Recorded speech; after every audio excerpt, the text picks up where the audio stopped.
இன்றைக்கு யாரோ திரைப்படத்தில் நடித்துவிட்டு எம்ஜிஆரை போல் கனவு காண்கின்றார். ஒருபோதும் கனவு நனவாக.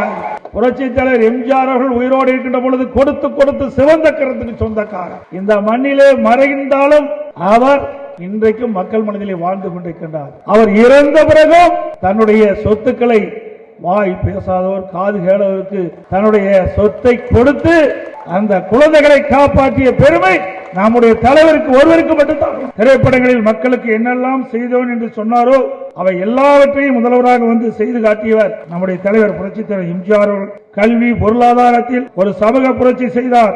ஏழை எளியவர்கள் பொருளாதாரத்தில் பின்தங்கியவர்கள் உள்ளிட்ட அத்தனை தரப்பு மக்களையும் உயர்த்துவதற்கு 68% இடஒதுக்கீடை கொண்டு வந்தவர் நம்முடைய தலைவர் புரட்சி தலைவர் எம்ஜிஆர் அவர்கள்.